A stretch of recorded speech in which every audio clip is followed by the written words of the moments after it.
that they have said McFault was starting to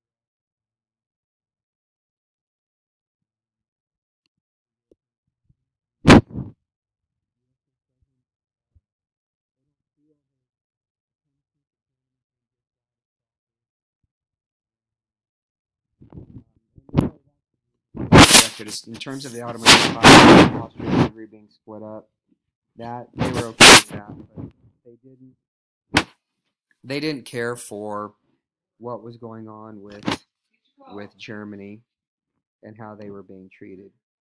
Okay, here is a slide. Again, this is a slide that shows the military deaths that the Entente powers, or these were the allies of the United States, that they suffered. You can see the United States only suffered 2% of military deaths. Okay, again, you can see that U.S. only sustained 2% of the military deaths. You know, Russia sustained, you know, almost as much as, well, not as much as the British and French combined, but you can see that, you know, 30% of the Entente military deaths were Russian, and you have to remember that Germany felt Russia was going to be the more difficult foe, so they sent more of their military and more firepower to go defeat the Russians. Obviously, the French sustained quite a bit because, you know, the Western Front was in France, and so their military had to hold off the Germans until the British could get reinforcements there. So just wanted to show you that slide. Now what we need to talk about... I can't believe you did this to me! You read my news! Now we need to talk about what's going on back here in the United States. We have to remember that the War Industry Board under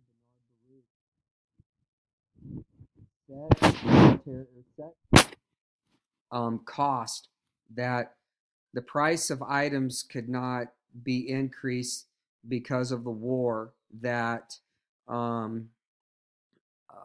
you know, what someone was charging, just because there was a great demand, you couldn't all of a sudden jack up your prices. Well, now that the war is over with, I'm not saying that the industry lost money.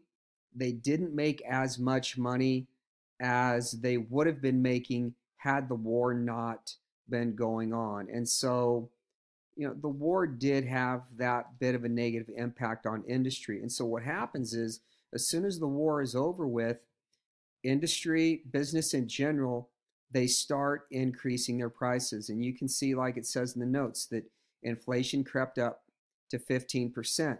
The problem is that the wages that people were earning were not keeping pace. And people would go buy their daily necessities, and they were having less and less money in the bank. They were, you know, they just couldn't buy as much as they normally could with the same amount of money. And so workers wanted more money. Well, employers weren't about to give them more money because they were still trying to recover themselves from the war financially. And so what you have happening is you have workers going on strike. And what happens is that in Seattle, they have what's called a general strike. It starts out as like it says in the notes, a shipyard strike, but then it ends up being a general strike. And what a general strike is that no one shows up for work. Everyone is going on strike. And a strike like this can be absolutely debilitating to a local economy. It can have great repercussions. This was a tactic that was used in Russia, and the people that used these tactics were called radicals. Well, the fear was that that's where this idea came from. You had these radicals that had come to the United States, and they were trying to use their same method here in the US that they used over in Russia. And this spread great fear across the US. You can see that in Boston, the police went on strike, and the mayor of Boston just fired them all. And then in the meantime, he just brought in the military to do their job until new policemen could get fired. And then the steel industry workers there went on strike as well. But what we want to focus on now is the Red Scare. So I mentioned back during we were talking about the war itself, Vladimir Ilyich Lenin emerges as a leader of Russia after the 1917 Bolshevik Revolution. First thing he does is converts the Russian economy to communism, and he pulls Russia out of the war. Now, what happens is, like I mentioned, these strikes that are going on here in the United States, they're deemed radical strikes. A. Mitchell Palmer, who is the Attorney General, wants to crack down on these strikes, and letter bombs are sent to his place. And so Palmer, and then later Palmer becomes head of the FBI, and Palmer just says, that's it. We're just going to go in and we're just going to start raiding any place we suspect as being communist. Well, the problem is that when law enforcement raids a place, you need a search warrant. And in order to have a search warrant, you have to have probable cause, and you have to prove that probable cause to a judge. Well, Palmer was bypassing all that. That is in direct violation of the Fourth Amendment. Fourth Amendment protects private citizens, protects citizens in general against illegal search and seizure. And so, but there was a great fear that was spreading over this country. As you can see, it was called the Red Scare. It was called the Red Scare because if we remember back to the Bolshevik revolutions, the Bolsheviks were the Reds, the anti-Bolsheviks were the Whites. The Bolsheviks won the revolution, and they became communist. That's why it's called the Red Scare. Well, many people didn't really mind these raids that much if it was going to protect them from the Reds, as they were called.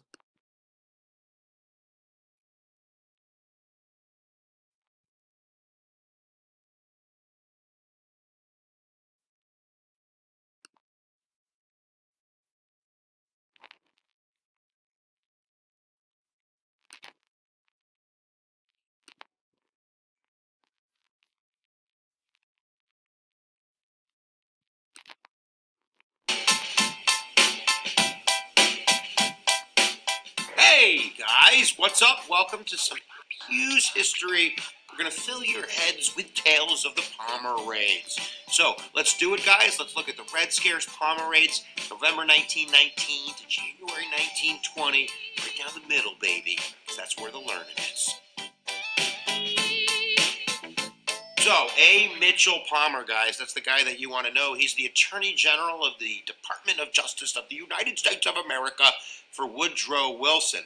And just to kind of get the context of the nativism and the xenophobia that's flowing around the country, and of course this is kind of an anti-immigration fever, is the words of Woodrow Wilson, the Democratic president, when he said that these hyphenated Americans, how's that for a name, poured the poison of disloyalty into the very arteries of our national life, and that such creatures must be crushed out. Yeah, so there's definitely some screwy eyes towards the immigrants. And then, of course, during World War I itself, there's huge amounts of anti-German propaganda, not to mention in November of 1917, the Russian Bolshevik Revolution. And, of course, the Bolshevik Revolution is going to scare the bejesus out of us, because it's really the workers, uniting and overthrowing their capitalist masters. So when the war ends, and, of course, World War I ends 11/11/1918, right at the turn of the new year in 1919, we get the Seattle General Strike. And this is a combination of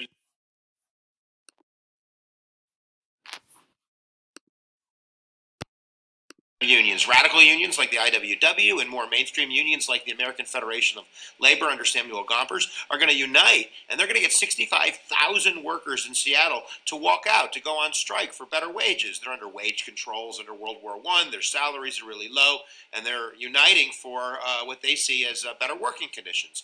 And of course, the outsiders and the government and the elite, they see this as, I told you, the Bolsheviks are coming. Now all we need is a bomb.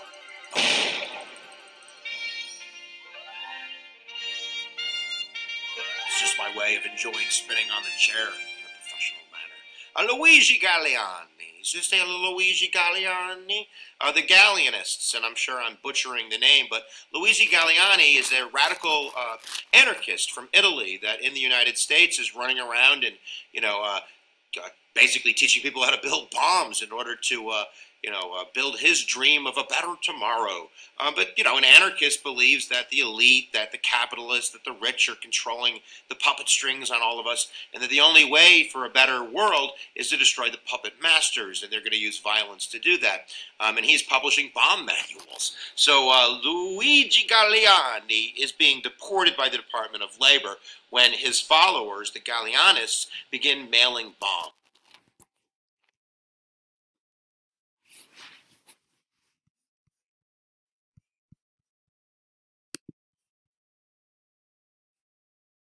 Okay, I'm going to stop this particular video lecture here because the video you were watching is longer than the amount of time I'm allotted to record this. So I'm going to stop this here, and then after this is over with, you'll need to go to part 2, which is in Canvas, to finish up this video.